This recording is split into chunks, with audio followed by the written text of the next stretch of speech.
علی جوانی بود که همیشه از زندگی شکایت میکرد. میگفت چرا من ماشین ندارم، چرا گوشیم قدیمی است، چرا همیشه بدشانسی سراغ من میآید.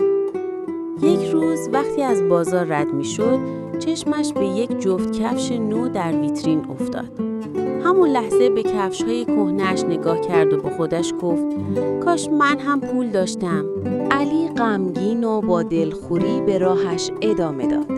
اما ناگهان چیزی دید که مسیر زندگیش را تغییر داد.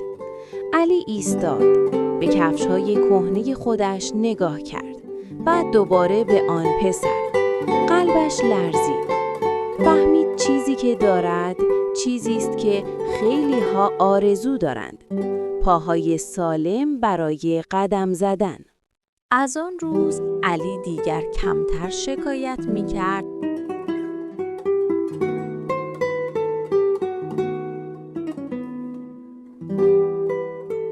وقتی در داشتن چیزهای زیاد نیست، در دیدن و قدر دانستن داشته هاست.